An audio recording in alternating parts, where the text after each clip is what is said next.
Hi. Hello. Oh, it's okay. No, you're here too. Welcome back to In the Kitchen with Caitlin. I'm joined by Alan Starzinski. He's an actor, improviser, comedian, writer friend of mine who's going to be helping me make some chicken cacciatore. Are you hungry? I am. Oh, perfect. You came to the right place. Great. Yeah, this is a perfect situation. This works out great. Yeah. Well, let's get started, guys. So, Alan, do you want to help me cut some veggies first? Yes. Before we get started? Cool. So we're going to move some stuff off to the side. Do you know how to cut a pepper? I don't. Okay, do you know how to cut an onion? I assume I can figure it out. All right, cool. Oh, you know what? Here's something easy. You want to cut these olives? All right. That, you just make them little. There's nothing fancy to do there. I promise you.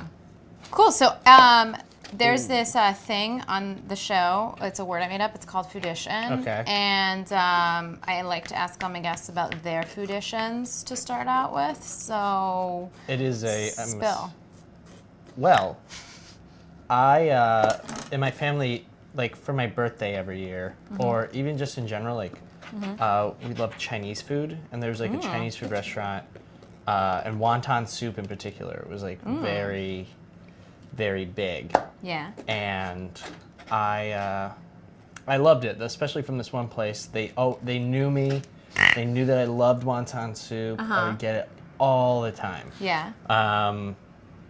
And yeah, that was just like a thing that we would do. So it's like your comfort food. Yeah, like all the time for my every year for my birthday, it would always be like wonton soup. I want wonton soup. I would like take friends to go here, like, yo, you guys got to try this wonton soup. Like, that was it. So it's like where your parents live in New Jersey? It was. Yeah. See, it closed down. Oh, no. When I was like 11. Oh, wow. And it was really sad day. You were like plugging wonton soup. Yeah, I loved it. And it was like right next to the Blockbuster. It was great. It was great. That's an 11-year-old's like dream Friday night. Yeah, go to Blockbuster and get Chinese food. Chinese food. That's my dream Friday night, actually. We'd also get like the spare ribs, and my mom and I would always have a tradition of having one spare rib in the car before we got home. Oh, that's pretty sweet. And she would do it while she was driving, so it wasn't the most safe. Looking back now. Of Yeah, course looking not. back now. This was before we had all the no text and drive campaigns of Oh my sorts, God. Yeah. Right? Like everything's a danger while driving, Oh apparently. God, I'm not doing this right at all. No, you're doing a great job. Just you can cut them up even smaller. Okay. Keep cutting. Yeah. Just cut those up really good. Cutting. Yeah, you want them like nice at what we say. The word is minced, so just like itty bitty pieces, like a step away from basically chewing them. Okay. Is what they should look like. So Chinese food. Yeah. Awesome. And like that reminds me, there's like a place in the city that I found, because I'd always been searching for something that was close to that. Right. Because it was like, good. yeah, and it was like my favorite thing. It was like my favorite food. So you were on the hunt for this comparable wonton soup. Yeah, there was one in my hometown another place that was called Walk and Roll. You know, there's. Oh my God, I love Asian food restaurants that have puns. Yeah. Like faux shizzle. I've never seen There's that. a place called Faux Shizzle, like PHL. Oh, okay. Like the beef soup. Yeah, I get it now. I worked there actually a little bit in high school, but I found this place, and their wonton soup, it was great. It tasted really good. Yeah. And before that, there was a place in the mall that I used to love, and I one time had 6 pints of wonton soup from there. Whoa! And then I threw up, and that was like a regular thing. I would eat that much wonton soup. I would just like pay $10, get a crap load of wonton soup. What kind of wontons? Just, what do you mean what kind? Don't they have like beef in some or whatever? Aren't they like I dumpling don't ask questions. Oh, okay. So you're just like anything. Just give it to me. Whatever it was, I would have it, and I would eat a lot of it. Well, I do have another thing about wonton soup in the city. Oh God, yes. Did you find your place? So I did. I found a place. It was this place off of Bleecker Street called Susie's. Very famous, very famous Chinese food place in the city. Right. Great. It's like Al Pacino used to go there back in the day all the time. Before he owned Nobu.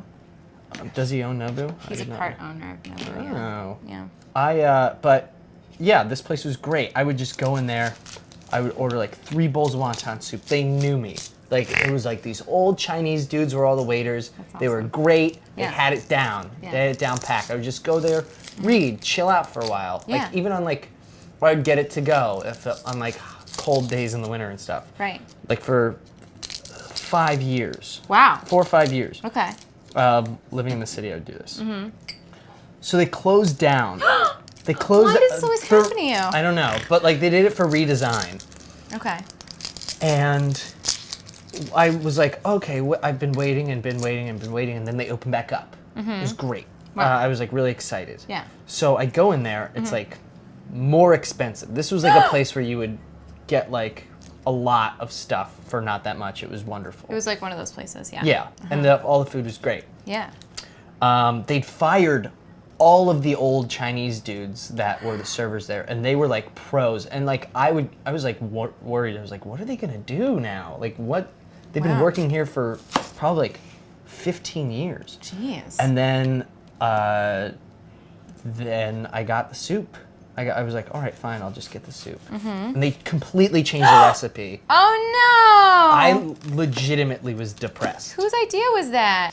I almost like went to Yelp and been like, well, I looked at the Yelp reviews and I did review it, and all of them were negative after they like because people loved this place. It had a following. It had been like a staple there for years since like Wow. the 70s or 60s. It had been Wow. there. So it just gentrified and it wasn't positive. Yeah, it was like the managers or like the owner's like kid was like, we got to make this like hipper and like NY like because they had hired a bunch of NYU kids who were terrible. They were idiots. Well. Like they were college students. They're college students that didn't know how to serve, and Right. they'd replaced all these like dudes who had been doing it their entire life. Yeah. And now they've since changed their name to like Uncle Eddie's or something, and it's still God, that's not even a pun name. yeah.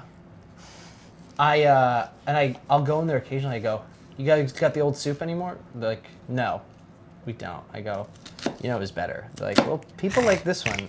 I was like, why'd you change it? Like, it tastes like Yeah. because it's like how a lot of other restaurants have it. It's like that's not why you do something. You Right. had something. Yours Great. was good. It was because great. it wasn't like everybody else. Don't change to be like everybody else is the moral of the story. Yeah, Especially if you're wonton soup. yeah, especially if you're wonton soup. Yeah. I still get upset when I think about it. I will never go there again. Yeah, I mean that's rude.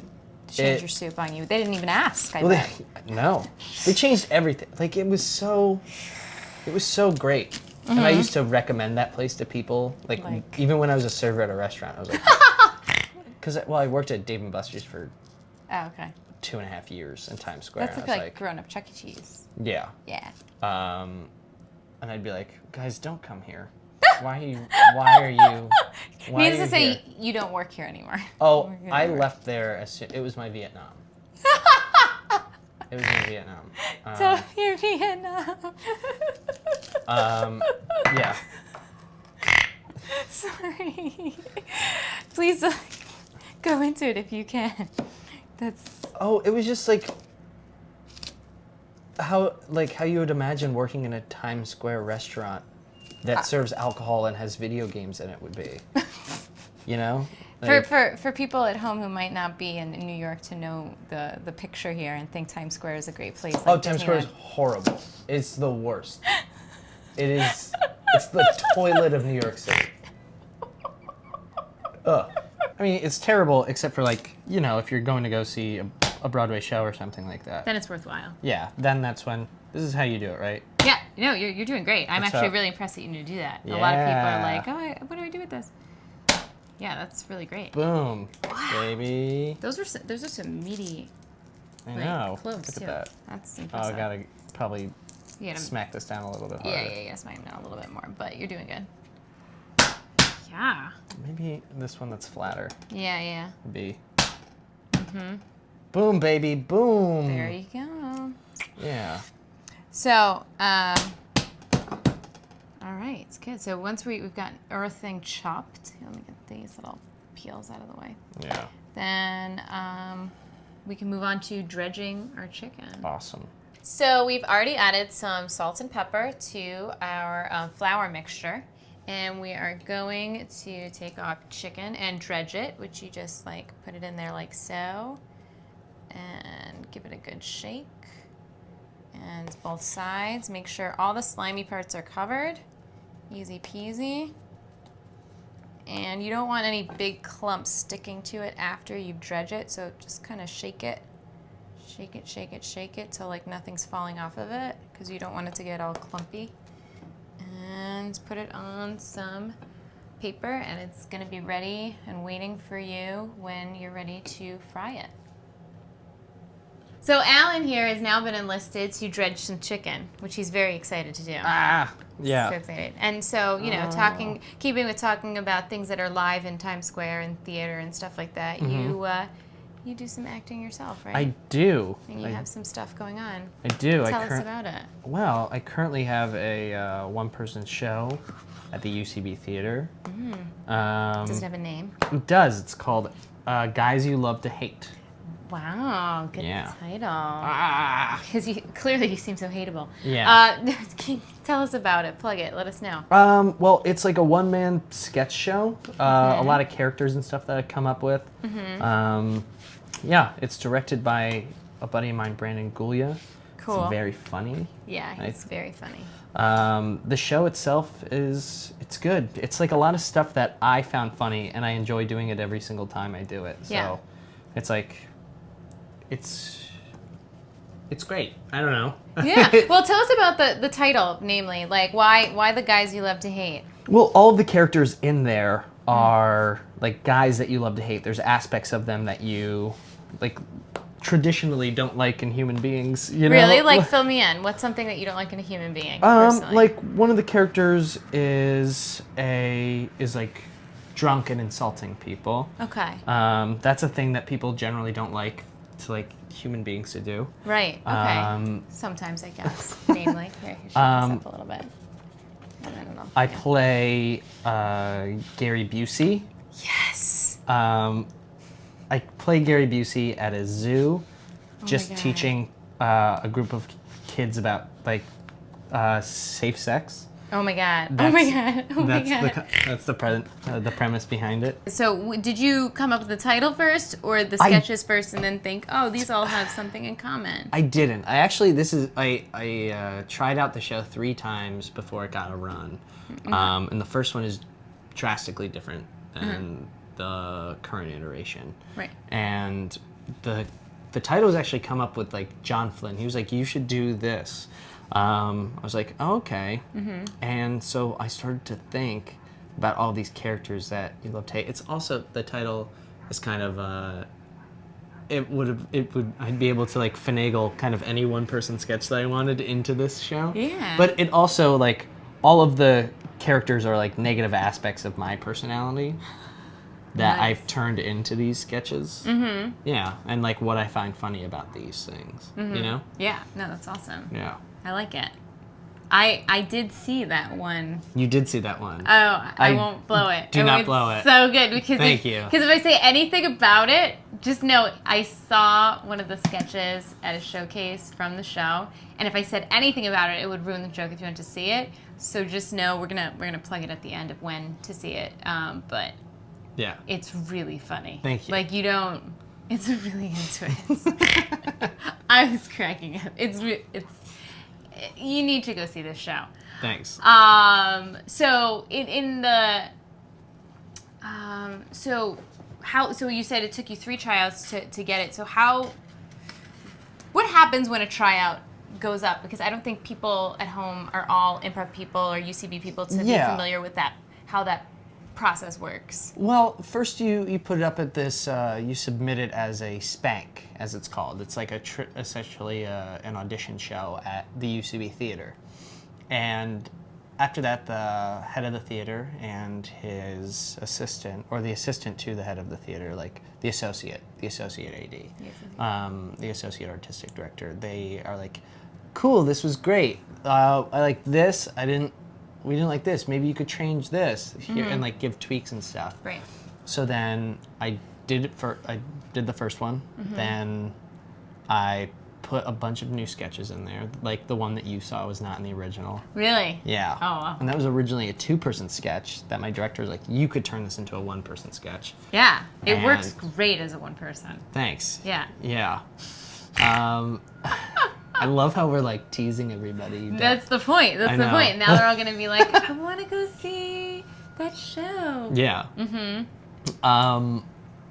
So So they read it, you make the changes, you send it back. well, they read it, and if they like it, they'll let you audition it, like put it up. Great. And that's what happened the first time. And then when they saw it, they gave me my notes. Great.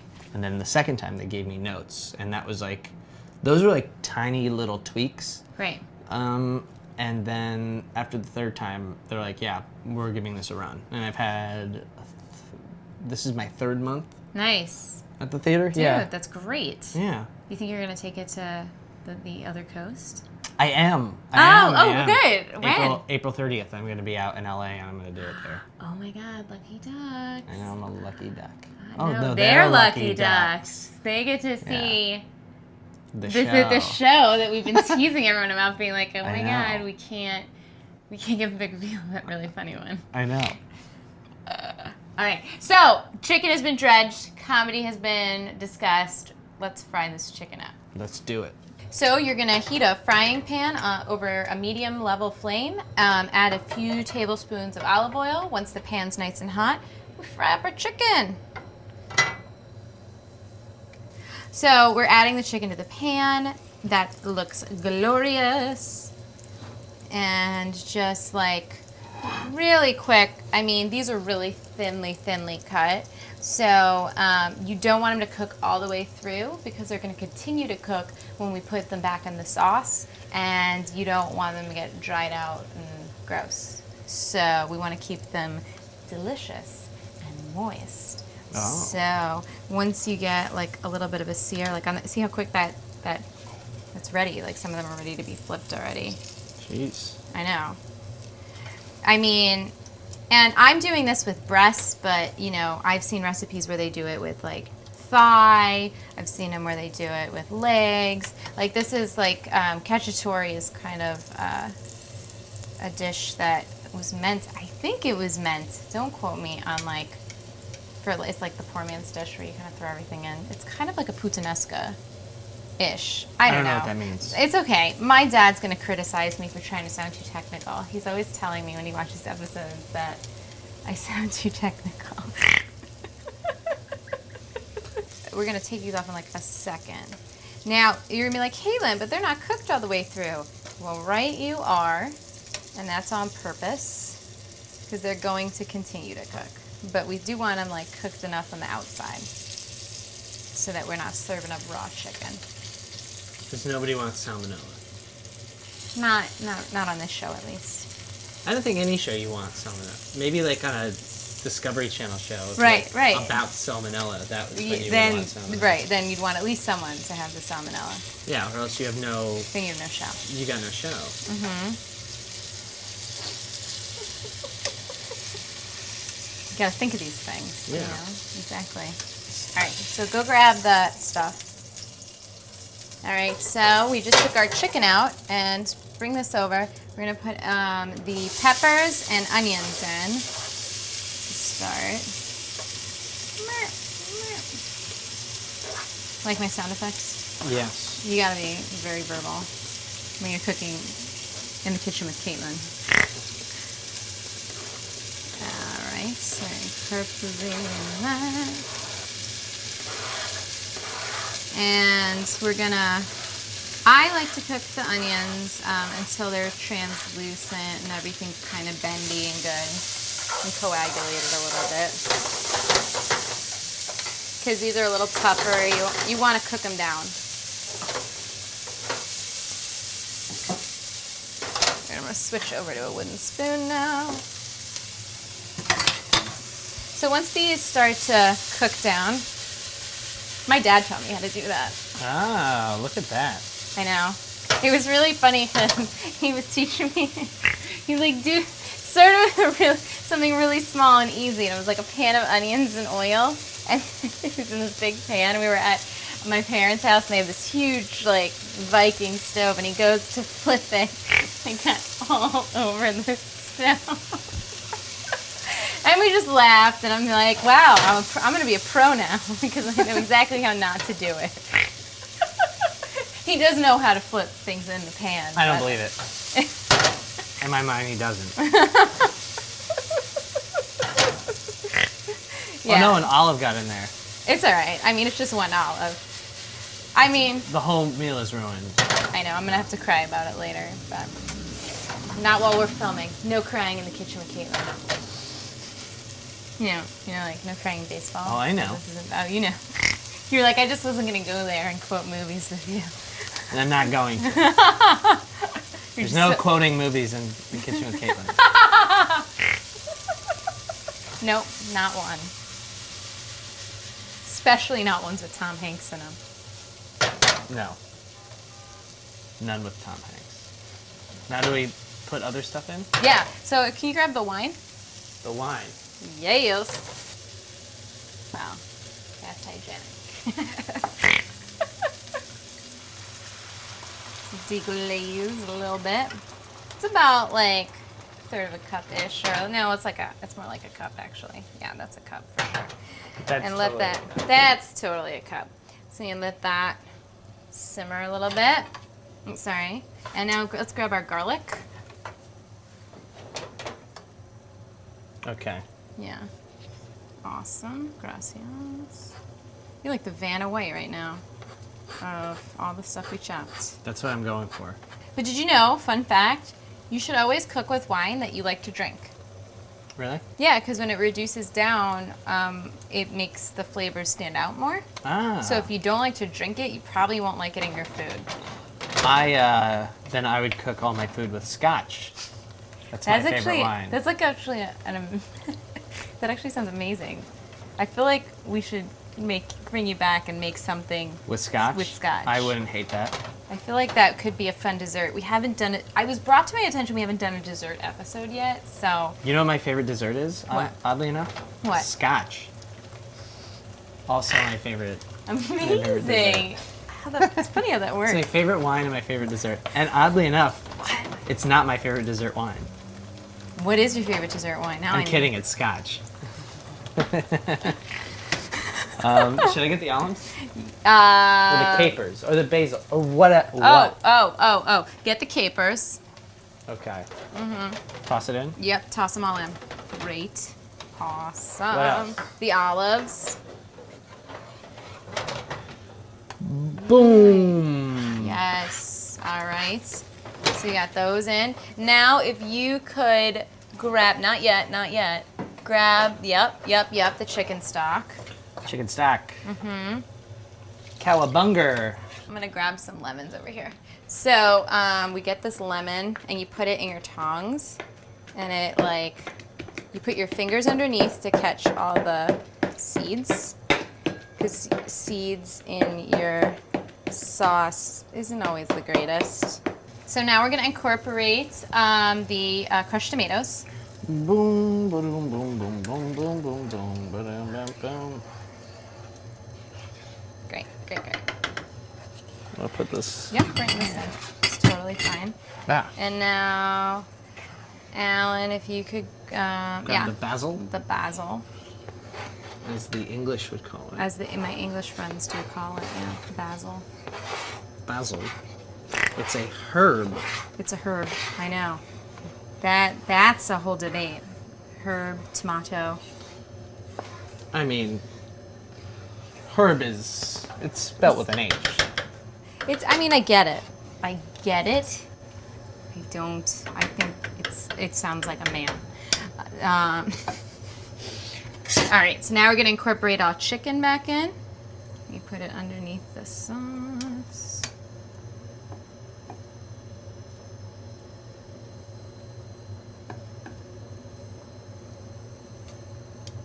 Now we're gonna let it cook the rest of the way in the sauce. Hooray!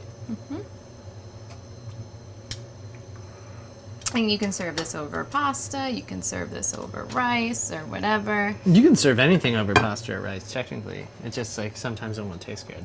Right. Now time for everyone's favorite part of being on In the Kitchen with Caitlin. The tasting. You knew that. Yeah. Love it. All right, let's go. All